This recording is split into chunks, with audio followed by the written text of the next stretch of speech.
এই গল্পটি সম্পূর্ণরূপে কল্পনাপ্রসূত। এর সাথে কোনো বাস্তব ব্যক্তি, ঘটনা বা স্থানের মিলিয়ে দেখা ঠিক নয়। কোনো চরিত্র বা ঘটনার সাথে বাস্তব জীবনের কোনো মিল থাকলে তা সম্পূর্ণরূপে কাকতালীয়। এই গল্পের উদ্দেশ্য শুধুমাত্র বিনোদন।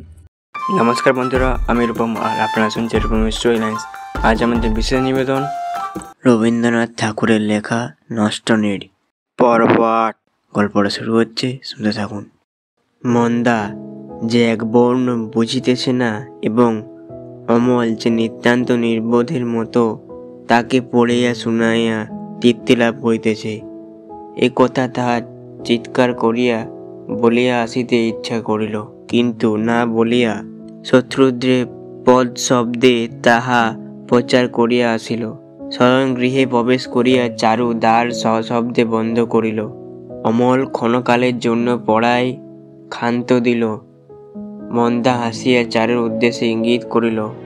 অমল মনে মনে কহিল, বউঠানের একই দৌরাত্ম। তিনি কি ঠিক করিয়া রাখিয়াছেন, আমি তাহার কৃতদাস। তাহাকে ছাড়া আর কাহাকেও পড়া শুনাইতে পারব না, এ যে ভয়ানক জুলুম। এ ভাবিয়া সে আরো উচ্চস্বরে মন্দাকে পড়িয়া শুনাইতে লাগিল। পড়া হইয়া গেলে চারুর ঘরের সম্মুখ দিয়ে সে বাহিরে চলিয়া গেল। একবার চাইয়া দেখিল ঘরের দ্বার রুদ্ধ। চারু পদশব্দে বুঝিল অমল তাহার ঘরের সম্মুখ দিয়ে চলিয়া গেল। একবারও থামিল না। রাগে ক্ষোভে তাহার কান্না আসিল না। নিজের নতুন লেখা খাতাখানি বাহির করিয়া তাহার প্রত্যেক পাতায় বসিয়া বসিয়া টুকরো টুকরো করিয়া ছিঁড়িয়া স্তূপাকার করিল। হায়, কি কুক্ষণে এ সমস্ত লেখালেখি আরম্ভ হইয়াছিল। সন্ধ্যার সময় বারান্দায় টব হইতে জুঁই ফুলের গন্ধ আসিতেছিল। ছিন্ন মেঘের ভিতর দিয়া স্নিগ্ধ আকাশের তারা দেখা যাচ্ছিল। আজ চারু চুল বাঁধে নাই, কাপড় ছাড়ে নাই, জানালার কাছে অন্ধকারে বসিয়া আছে। মৃদু বাতাসে আস্তে আস্তে তাহার খোলা চুল উড়িতেছে এবং তাহার চোখ দিয়া এমন ঝরঝর করিয়া কেন জল বাহিয়া যাইতেছে তাহা সে নিজেই বুঝতে পারিতেছে না। এমন সময় ভূপতি ঘরে প্রবেশ করিল। তাহার মুখ অত্যন্ত ম্লান, হৃদয় ভারাক্রান্ত। ভূপতির আসবার সময় এমন নহে। কাগজের জন্য লিখিয়া প্রুফ দেখাইয়া অন্তঃপুরে আসিতে প্রায় তাহার বিলম্ব হয়। আজ সন্ধ্যার পরেই যেন কোন সান্ত্বনার প্রত্যাশায় চারুর নিকটে আসিয়া উপস্থিত হইল। ঘরে প্রদীপ জ্বলিতেছে না। খোলা জানালার ক্ষীণ আলোকে ভূপতি চারুকে বাতায়নের কাছে অস্পষ্ট দেখিতে পাইল। ধীরে ধীরে পশ্চাতে আসিয়া দাঁড়াইল। পদশব্দ শুনিতে পাইয়াও চারু মুখ ফিরাইল না। মূর্তির মতো স্থির হইয়া কঠিন হইয়া বসিয়া রহিল। ভূপতি কিছু আশ্চর্য হইয়া ডাকিল, চারু। ভূপতির কণ্ঠস্বরে চকিত হইয়া তাড়াতাড়ি উঠিয়া পড়িল। ভূপতি আসিয়াছে সে তাহা মনে করে নাই। ভূপতি চারুর মাথার চুলের মধ্যে আঙুল বুলাইতে স্নেহ কণ্ঠে জিজ্ঞাসা করিল, অন্ধকারে তুমি যে একলাটি বসে আছো চারু, মন্দা কোথায় গেল? চারু যেমনটি আশা করিয়াছিল আজ সমস্ত দিন তাহার কিছুই হইল না। সে নিশ্চয় স্থির করিয়াছিল অমল আসিয়া ক্ষমা চাহিবে, সেজন্য প্রস্তুত হইয়া সে প্রতীক্ষা করিতেছিল। এমন সময় ভূপতির অপ্রত্যাশিত কণ্ঠস্বরে সে যেন আর আত্মসংবরণ করিতে পারিল না, একেবারে কান্দিয়া ফেলিল। ভূপতি ব্যস্ত হইয়া ব্যথিত হইয়া জিজ্ঞাসা করিল, চারু কি হয়েছে? চারু কি হয়েছে তা বলা শক্ত। এমনই কি হয়েছে? বিশেষ তো কিছু হয় নাই। অমল নিজের নতুন লেখা প্রথমে তাহাকে না শুনাইয়া মন্দাকে শুনাইয়াছে। এ কথা লইয়া ভূপতির কাছে কি নালিশ করিবে? শুনিলে কি ভূপতি হাসিবে না? এই তুচ্ছ ব্যাপারের মধ্যে চারুর নালিশের বিষয় যে কোনখানে লুকাইয়া আছে তা খুঁজিয়া বাহির করা চারুর পক্ষে অসাধ্য।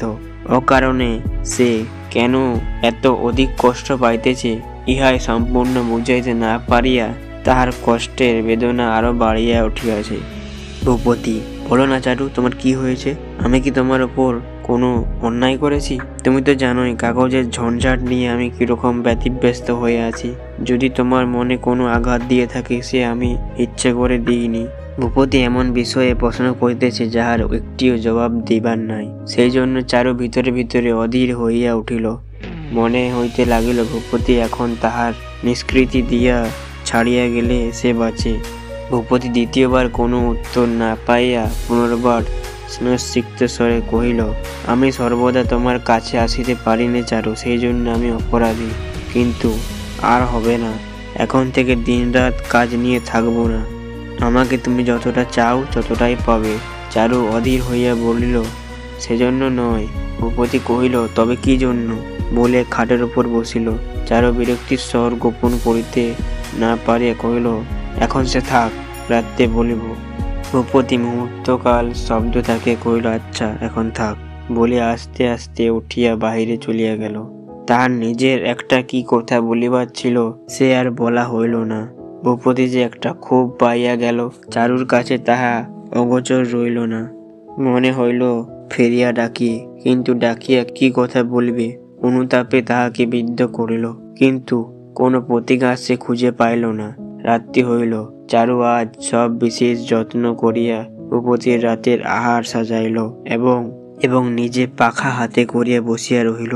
এমন সময় শুনিতে পাইল মন্দা উচ্চস্বরে ডাকিতেছে, ব্রজ ব্রজ ব্রজ। চাকর সাড়া দিল, জিজ্ঞাসা করিল, অমলবাবুর খাওয়া হয়েছে কি? ব্রজ উত্তর করিল, হয়েছে। মন্দা কহিল, খাওয়া হয়ে গেছে, অথচ পান নিয়ে গেলিনে যে? মন্দা ব্রজকে অত্যন্ত তিরস্কার করিতে লাগিল। এমন সময় ভূপতি অন্তঃপুরে আসিয়া আহারে বসিল। চারু পাখা করিতে লাগিল। চারু আজ প্রতিজ্ঞা করিয়াছিল ভূপতির সঙ্গে প্রফুল্ল স্নিগ্ধ হবে, নানা কথা কহিবে।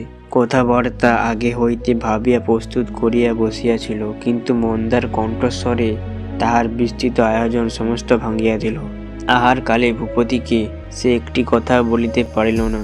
ভূপতি অত্যন্ত বিমর্ষ অন্যমনস্ক হইয়াছিল। সে ভালো করিয়া খাইল না। চারু একবার কেবল জিজ্ঞাসা করিল, কিছু খাচ্ছ না যে? ভূপতি প্রতিবাদ করিয়া কহিল, কেন, কম খাইনি তো। শয়ন ঘরে উভয়ে একত্র হইলে ভূপতি কহিল, আজ রাতে তুমি কি বলবে বলেছিলে? চারু কহিল, দেখো, কিছুদিন থেকে মন্দার ব্যবহার আমার ভালো বোধ হচ্ছে না। ওকে এখানে রাখতে আমার আর সাহস হয় না। ভূপতি, কেন, কি হয়েছে?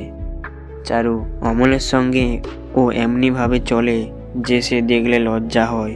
ভূপতি হাসিয়া উঠিল, কহিল, হ্যাঁ, তুমি পাগল হয়েছ? অমল ছেলে মানুষ, সেদিনকার ছেলে। চারু, তুমি তো ঘরের খবর কিছুই রাখো না, কেবল বাইরের খবর কুড়িয়ে বেড়াও। যাহাই হোক, বেচারা দাদার জন্য আমি ভাবি, তিনি কখন খেলেন না খেলেন মন্দা তাহার কোনো খোঁজ রাখে না, অথচ অমলের পান থেকে চুন খসে গেলেই চাকর বাকরদের সঙ্গে বকাবকি করে, অনর্থ করে। ভূপতি, তোমরা মেয়েরা কিন্তু ভারী সন্দিগ্ধ বলতে হয়। চারু রাগিয়া বলিল, আচ্ছা বেশ, আমি সন্দিগ্ধ, কিন্তু বাড়িতে আমি এ সমস্ত বেহাপনা হতে দেব না, তা বলে রাখছি। চারুর এ সমস্ত অমূলক আশঙ্কায় ভূপতি মনে মনে হাসিল, খুশিও হইল। গৃহ যাহাতে পবিত্র থাকে, দাম্পত্য ধর্মে আনুমানিক কাল্পনিক কলঙ্কও লেশমাত্র স্পর্শ না করে, এজন্য সাধিবী স্ত্রীদের যে অতিরিক্ত সতর্কতা, যে সন্দেহকুল দৃষ্টিক্ষেপ, তাহার মধ্যে একটি মাধুর্য এবং মাহাত্ম্য আছে। ভূপতি নেশায় এবং স্নেহে চারুর ললাট চুম্বন করিয়া কহিল, এ নিয়ে আর কোনো গোল করবার দরকার হবে না। উমাপদ মনমোহন সিংহে প্র্যাকটিস করতে যাচ্ছে, মন্দাকেও সঙ্গে নিয়ে যাবে। অবশেষে নিজের দুশ্চিন্তা এবং এই সকল অপ্রতিকার আলোচনা দূর করিয়া দিবার জন্য ভূপতি টেবিল হইতে একটা খাতা খুলিয়া লইয়া কহিল, তোমার লেখা আমাকে শোনাও না চারু। চারু খাতা কাড়িয়া লইয়া কহিল, এ তোমার ভালো লাগবে না, তুমি ঠাট্টা করবে। ভূপতি এ কথায় কিছু ব্যথা পাইল, কিন্তু তাহার গোপন করিয়া হাসিয়া কহিল, আচ্ছা, আমি ঠাট্টা করব না। এমনই স্থির হইয়া শুনিব যে তোমার ভ্রম হবে, আমি ঘুমিয়ে পড়েছি। কিন্তু ভূপতি আমল পাইল না। দেখিতে দেখিতে খাতাপত্র নানা আবরণ আচ্ছাদনের মধ্যে অন্তরিত হইয়া গেল। বন্ধুরা, গল্প এখানে শেষ নয়, গল্পের আরো পর্ব আসতে থাকবে, তোমরা শুনতে থাকো। বন্ধুরা, শেষ হলো আজকের গল্প।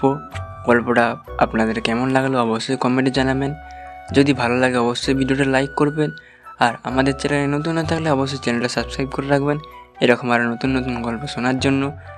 আজকের মতো এখানেই রাখছি, পরের দিন দেখা যাচ্ছে একটা ধামাকাদার নতুন গল্পের সাথে। ততক্ষণের জন্য সবাই সুস্থ থাকবেন, ভালো থাকবেন, আর অবশ্যই রূপমের স্টোরি লাইন শুনতে থাকুন। ধন্যবাদ।